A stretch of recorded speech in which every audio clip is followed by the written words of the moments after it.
The Greek city-states viewed Macedon with contempt as a rough, uncultured land of warriors and herdsmen, hardly worthy of political attention.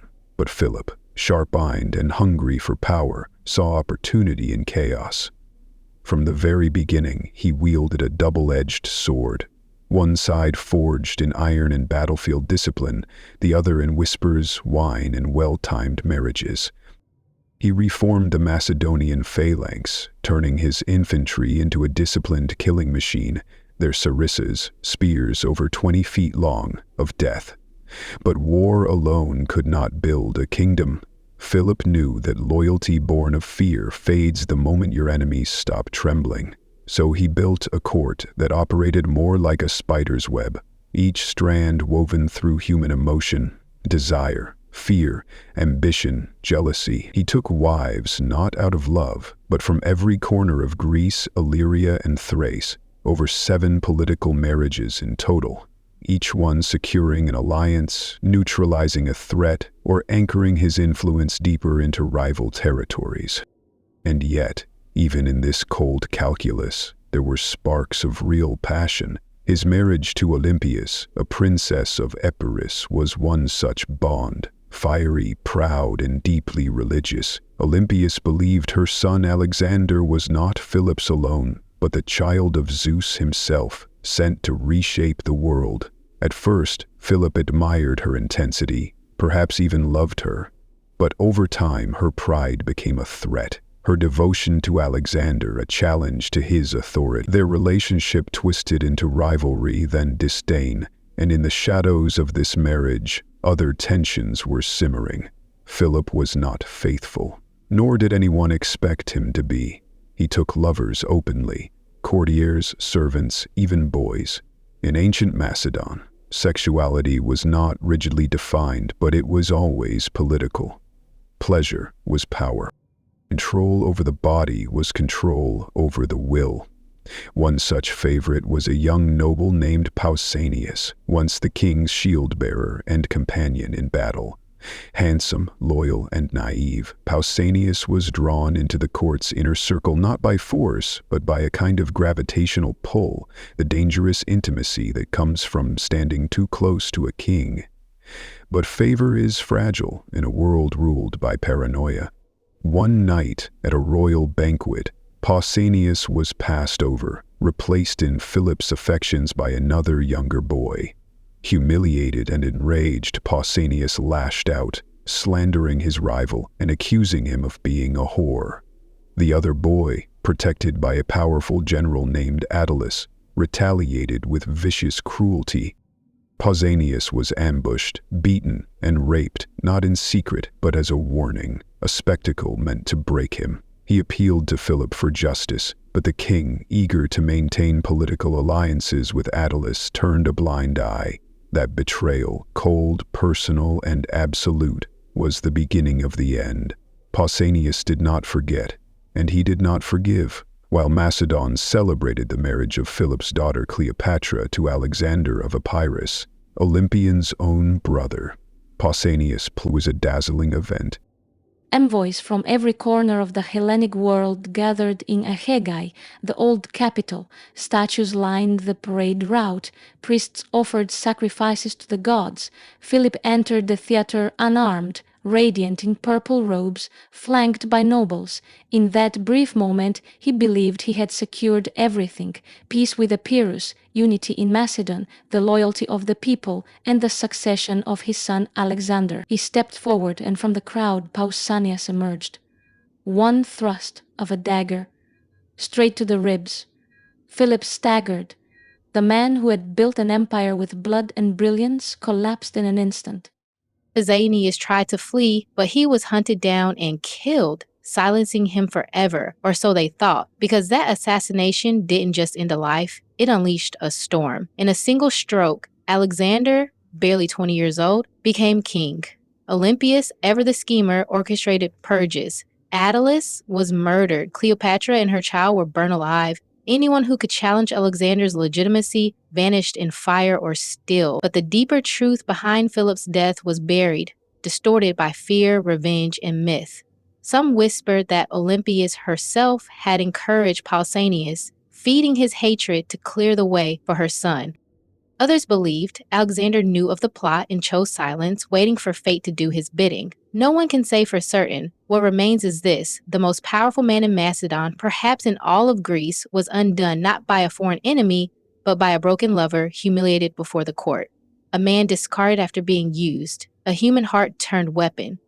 And in that singular act of vengeance, the world shifted. Because without Philip's death, there is no Alexander the Great. No conquest of Persia, no spread of Hellenic culture, no legends carved into the bones of history. That is the terrifying power of intimacy at the heart of empire. What kings embrace in private becomes the fate of nations. Behind every war, every monument, every golden crown, there is a pulse of fragile emotion, betrayal, lust, ambition, pride. And when those emotions erupt, they leave behind not just bloodstains on marble floors, but shock waves that echo for centuries. This is not just the story of a king's assassination. It is a mirror held to our own nature, a reminder that the line between love and destruction is often written in flesh. The aftermath of Philip's assassination was not a moment of mourning. It was a silent detonation, the kind that doesn't echo outward, but collapses inward, crushing everything beneath the weight of suspicion, grief, and uncontrollable ambition. Macedon had lost its architect, but what emerged from the rubble wasn't chaos. It was something more dangerous: clarity.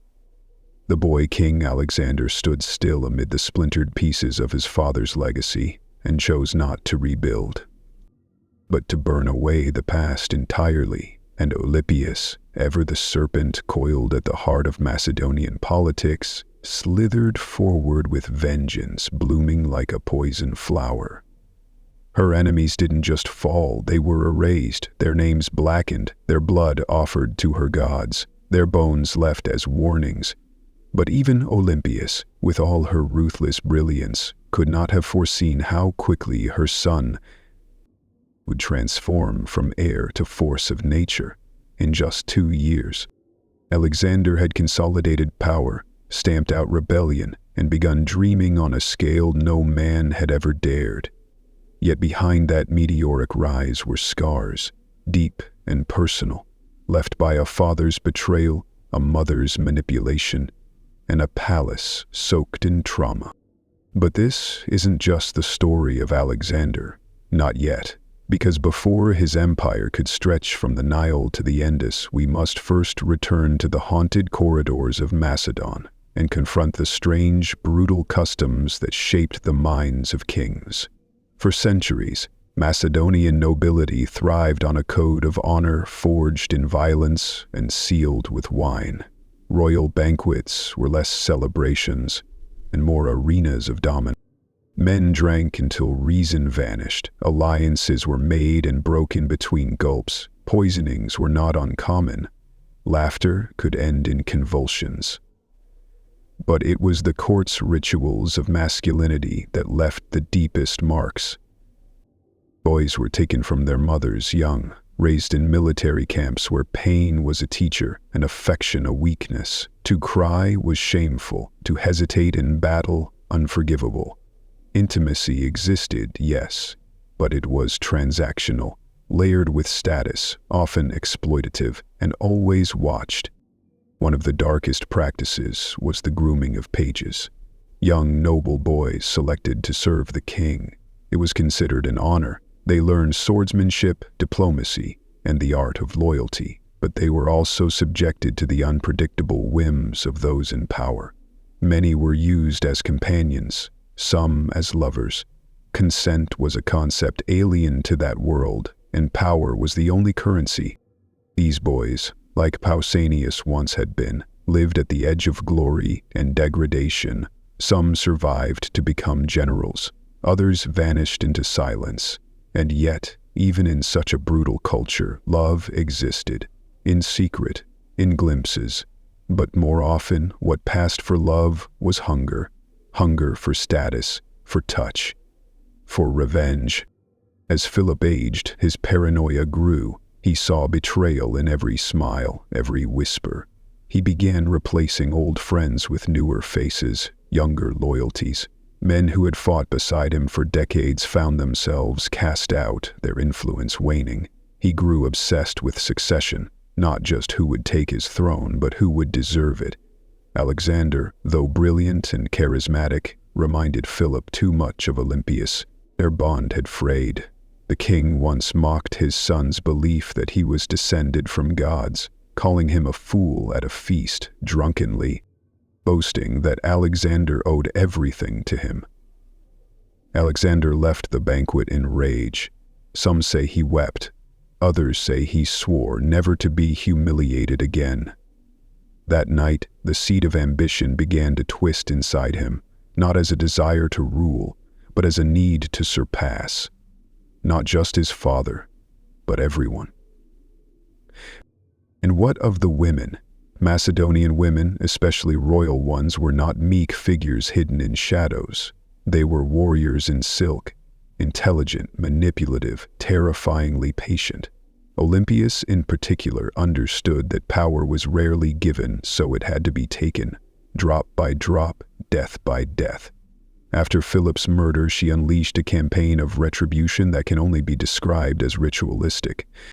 She ordered the killing of Philip's newest wife, Cleopatra Eurydice, and her infant daughter. They were not executed, they were displayed, stripped of nobility, reduced to warnings. Olympias didn't want them dead. She wanted them erased. It was as if she were carving out a space in history for her son, free from rivals, free from memory. But these weren't isolated acts of madness. They were ancient strategies dressed in horror. Across the ancient world, power was preserved through blood. In Persia, rivals were blinded or buried alive. In Egypt, heirs were poisoned in cradles. In Rome, entire family lines vanished overnight. Macedon was no different. Its brutality was not a flaw, it was a design. A mechanism to ensure that only the most ruthless, the most cunning, the most emotionally detached could survive. And so Alexander did survive, and more. He inherited not only an army, but a philosophy that greatness is never given, only taken. That kingship demands sacrifices, not of self, but of everyone else. Yet inside that philosophy there was always a ghost, Philip's ghost, the father he admired and hated, the man who taught him how to wield a sword but never how to trust, the man who gave him power but withheld affection, who humiliated his mother, who betrayed a lover, who fell not in battle but at a celebration, undone by a kiss turned sour. And as Alexander marched east, conquering kingdoms, burning cities, and redrawing the map of the known world, he carried Philip's legacy with him, like a wound that refused to close. There's something chilling in how history forgets the intimate causes of empire. We remember the wars, the victories, the monuments, but we forget the raped page, the scorned queen, the insult at dinner, the whispered threat. These are not footnotes. They are the blueprint. And when Alexander stood atop the ruins of Persepolis, watching the flames devour the palace of Darius, perhaps he wasn't thinking of conquest at all. Perhaps he was thinking of a wedding in AG, of a dagger drawn in the sunlight, of a man who had everything and lost it to the heart he broke. History is not written by victors, it is written by survivors. And the story of Philip II is not a story of greatness undone by enemies. It is a story of greatness undone by intimacy. The most dangerous blade is not the one drawn in war. It's the one held close, the one hidden behind a lover's eyes, a friend's smile, a child's promise. That is the legacy of Philip II, and that is the darkness Alexander inherited, a lesson burned into his bones. Trust no one, love nothing, conquer everything. They say empires are built on ambition, but few admit how often they are born from wounds. And as Alexander swept eastward across the dust of ancient kingdoms, carrying his father's blood in his veins and his mother's fire in his soul, he didn't merely conquer, he consumed. Cities fell not just to his armies, but to the weight of his presence, as if the boy bore in him the inevitability of destiny. But destiny is a myth whispered by the broken to give meaning to ruin. The truth is more intimate, more terrifying. Alexander was not led by fate, he was driven by ghosts. His father's shadow stretched across every battlefield. Every victory was a conversation with the dead.